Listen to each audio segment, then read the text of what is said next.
America में immigration और funding को लेकर एक नई जंग छिड़ गई है। 20 स्टेट्स और वॉशिंगटन डीसी के अटॉर्नीज जनरल ने मिलकर डिपार्टमेंट ऑफ जस्टिस पर मुकदमा कर दिया है। कारण ट्रंप सरकार कह रही है कि अगर स्टेट इमिग्रेशन इन्फोर्समेंट में हमारा साथ नहीं देगी तो हम उसके जो क्राइम विक्टिम्स प्रोग्राम है उसकी फंडिंग को रोक देंगे।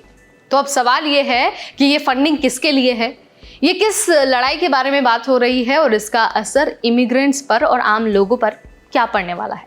आपको हर क्वेश्चन का आंसर देंगे बहुत आसान भाषा में, तो बने रहिए इस वीडियो के साथ और वीडियो को एंड तक देखना बिल्कुल मत भूलिए। हाय एवरीबॉडी, आप देख रहे हैं एनबीटी टेक एड और मैं हूं आपकी होस्ट नेहा उपाध्याय। तो देखिए, अमेरिका में हर साल वोका यानी कि विक्टिम्स ऑफ क्राइम एक्ट के तहत $1 बिलियन से ज्यादा पैसा स्टेट्स को मिलता है। ये पैसा टैक्स से नहीं बल्कि फेडरल कोर्ट में लगाए गए फाइन्स और पेनल्टीज से आता है। इससे क्राइम विक्टिम्स को medical expenses, counselling, crime scene cleanup, rape की टेस्टिंग, डोमेस्टिक वायलेंस सेंटर्स और यहाँ तक कि फ्यूनरल कॉस्ट तक की कवर मिल जाती है। यानी ये पैसे डायरेक्टली क्राइम विक्टिम्स और उनके रिकवरी प्रोग्राम्स में लगते हैं। लेकिन अब डीओजे कह रही है कि अगर स्टेट्स इमिग्रेशन अथॉरिटीज यानी कि आइस के साथ पूरी तरह कोऑपरेट नहीं करेंगे, जैसे रिलीज डेट्स बताना हो गया, फैसिलिटीज में एंट्री देना या फिर सिविल इन्फोर्समेंट रिक्वेस्ट मानना, तो वो ये जो वोका फंड है ना उसे रोक देंगे। 20 राज्यों और वॉशिंगटन डीसी ने कहा है कि ये पूरी तरह से गलत है। वोका फंडिंग का इमिग्रेशन से कोई लेना देना नहीं है। ये पैसा सिर्फ क्राइम विक्टिम्स की मदद के लिए है और विक्टिम्स ने ये स्टेटस खुद नहीं चुना है बल्कि उन पर क्राइम हुआ है। न्यू जर्सी के अटॉर्नी जनरल ने कहा कि विक्टिम्स को फंड से वंचित करना सिर्फ इसलिए कि स्टेट फेडरल इमिग्रेशन के साथ अग्री नहीं करता है, ये सबसे घिनौना एक्ट है जो उन्हें पॉलिटिक्स में देखा है। न्यूयॉर्क के अटॉर्नी जनरल ने कहा है कि फेडरल सरकार इन फंड्स को बारगेनिंग चिप बना रही है, लेकिन हम किसी भी हाल में अपने रेजिडेंट्स को छोड़ने वाले नहीं हैं।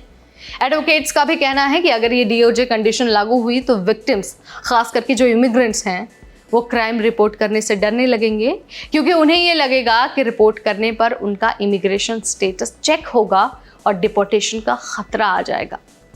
इससे सबसे ज्यादा नुकसान मार्जिनलाइज्ड कम्युनिटीज को होगा, जैसे न्यूली अराइव्ड इमिग्रेंट्स जो वैसे भी क्राइम का इजी टारगेट बनते हैं। यानी कि ये पॉलिसी न सिर्फ स्टेट्स को प्रेशर में डालेगा बल्कि विक्टिम्स को जस्टिस और सपोर्ट दोनों लेने के लिए भी रोकेगा। देखिए, ट्रंप सरकार पहले भी फेडरल ग्रांट्स रोकने की कोशिश कर चुकी है। अप्रैल में डीओजे ने लगभग $800 मिलियन के ग्रांट्स को कैंसिल कर दिए थे। जून में स्टेट्स ने एक और लॉसूट किया था जब violence against women act funding में नई कंडीशंस लगा दी गई, जैसे डाइवर्सिटी प्रोग्राम्स या फिर सो कॉल्ड जेंडर आइडियोलॉजी को सपोर्ट न करना।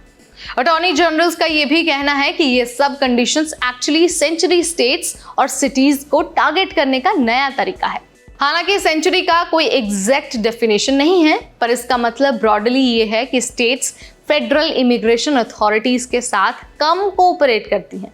और देखिए, मामला पूरा कोर्ट में है। 20 स्टेट्स और वॉशिंगटन डीसी चाहती है कि जज इन कंडीशंस को इलीगल डिक्लेयर करें। उनका कहना है कि डिपार्टमेंट ऑफ जस्टिस और ट्रंप सरकार अपनी कॉन्स्टिट्यूशनल लिमिट से बाहर जाकर स्टेट्स पर दबाव डाल रहे हैं। अगर कोर्ट ने स्टेट्स के पक्ष में फैसला दिया तो डीओजे ये फंड्स रोक नहीं पाएगा, और अगर डीओजे जीत गया तो स्टेट्स को टफ चॉइस करनी पड़ेगी, या फिर इमिग्रेशन इन्फोर्समेंट में कोऑपरेट करना पड़ेगा, या फिर क्राइम विक्टिम्स के लिए आने वाला जो फेडरल पैसा है वो खोना पड़ेगा।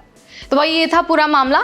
एक तरफ क्राइम विक्टिम्स की मदद के लिए बने फंड्स हैं और दूसरी तरफ है इमिग्रेशन इन्फोर्समेंट की पॉलिटिक्स। आप मुझे बताइए, क्या फेडरल गवर्नमेंट सही है कि स्टेट्स को कोऑपरेट करना चाहिए, या फिर स्टेट्स सही हैं कि विक्टिम्स की मदद को इमिग्रेशन पॉलिटिक्स से अलग रखना चाहिए? जो भी आपका पॉइंट ऑफ व्यू है, let me know in the comment section. इस वीडियो में फिलहाल इतना ही। Till then, this is me Neha Upadhyay, signing of.